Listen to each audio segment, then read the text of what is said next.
అడుక్కు తినే స్థితిలో మా దేశం అప్పుల కోసం తిరుగుతుంటే నాకు సిగ్గేస్తుందని పాక్ ప్రధాని సంచలన వ్యాఖ్యలు.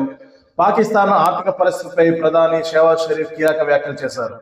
పాకిస్తాన్ అడుక్కు తినే స్థితికి చేరిందనే విషయాన్ని స్వయంగా ప్రధానమంత్రి షెహబాజ్ షరీఫ్ ఒప్పుకున్నారు.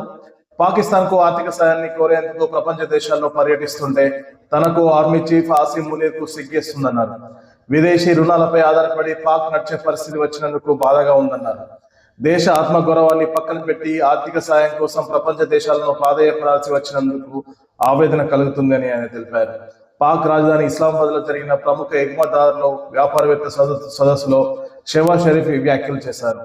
అంతర్జాతీయ ద్రవ్యనిధి సంస్థ నుంచి కొత్తగా ఆర్థిక సహాయాన్ని తమ పాత రుణాలను పునర్వ్యవస్థీకరణ చేయాలని పాకిస్తాన్ కోరుతుంది. ఈ నేపథ్యంలోనే పాక్ ప్రధాని తాజా వ్యాఖ్యలతో వాస్తవం ఏమిటో ప్రపంచానికి తెలిసిపోయింది. పాకిస్తాన్ లో అంతర్గతంగా జరుగుతున్న పరిణామాలను పాకిస్తాన్ ప్రధాని స్వయంగా ఒప్పుకోవడం ఇప్పుడు ప్రపంచ దేశాలు అవక్కు చెందుతున్నాయి. సిగ్గుతో తలదించుకోవాల్సి వస్తుంది. ఇప్పుడు అంతర్జాతీయంగా దేశ గౌరవాన్ని తగ్గించేంతగా పాకిస్తాన్ పై అప్పుల భారం పెరిగిపోయింది.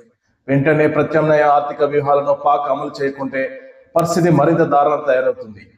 ఈ స్థితిలో పాక్ ఆర్థిక స్థాయిని కోరేందుకు ప్రపంచ దేశాల పర్యటనకు వెళ్లాలంటే సిగ్గు అనిపిస్తుంది. నేను ఆర్మీ చీఫ్ ఆసిమ్ మునీర్ సిగ్గుతో తలదించుకోవాల్సి వస్తుంది. పాక్ ఆర్థికంగా అధ్వాన స్థితిలో ఉన్నందున ఇతర దేశాలు అంతర్జాతీయ ఆర్థిక సంస్థలు పెట్టే చాలా షరతులకు మేము నో అని చెప్పలేకపోతున్నామని ప్రధానమంత్రి షెహబాజ్ షరీఫ్ కీలక వ్యాఖ్యలు చేశారు. చైనా, సౌదీ, యుఏఈ, ఖత్తర్ సహాయం పాక్ ఎలాంటి పరిస్థితుల్లో ఉన్నా మంచి సమయాల్లో పాటు చెడు సమయాల్లో కొన్ని మిత్ర దేశాలు అండగా నిలిచాయి. ఈ జాబితాలో China, Saudi Arabia, UAE, Khattar ఉన్నాయి. ప్రత్యేకించి చైనా మాకు చిరకాల మిత్ర దేశం. అది మాకెంతో సహాయం చేసింది. ఆర్థిక అవసరాల కోసం చాలా వరకు చైనా, సౌదీ అరేబియా, యుఏఈ, ఖత్తర్లపై ఆధారపడుతుంది. పాక్ కేంద్ర బ్యాంక్ లోని విదేశీ మారక ద్రవ్యం నిల్వలను స్థిరంగా ఉంచడానికి అవి సహాయం చేస్తున్నాయి. విదేశీ అప్పులను చెల్లించే విషయంలోనూ పాక్ ఆ దేశాలు అండగా నిలుస్తున్నాయని ప్రధానమంత్రి షెహబాజ్ షరీఫ్ చెప్పారు.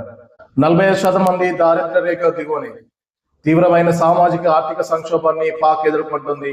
దేశంలో పేదరికం, నిరుద్యోగం పెరుగుతుండడం ఆందోళన రేకెత్తిస్తుంది.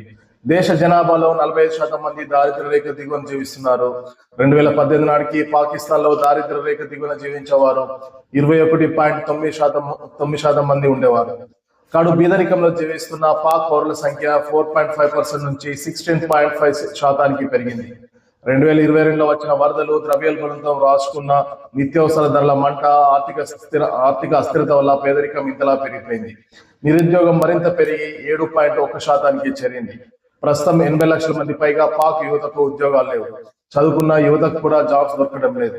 ఎక్కువ స్కిల్స్ కలిగిన యువత సైతం అరకొర వేతనాలతో ఉద్యోగాలు చేయాల్సిన పరిస్థితి వచ్చింది.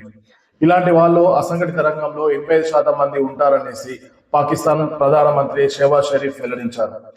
పాక్ ఎగుమతులు కూడా అంతంత మాత్రమే.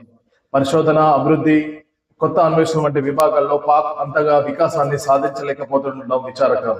ప్రపంచ దేశాలకు పాక్ ఎగుమతులు అంతంత మాత్రంగానే ఉన్నాయి.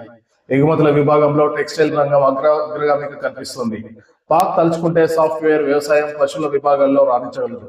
కానీ దీనికి కొన్ని నిర్మాణాత్మక సవాళ్లు ఎదురవుతున్నాయి. ఈ విభాగాల్లోని పరిశ్రమలు ఉత్పాదక సామర్థ్యం తక్కువగా ఉండడం ప్రతికూలిస్తుంది అని ప్రధానమంత్రి షెహబాజ్ షరీఫ్ పేర్కొన్నారు.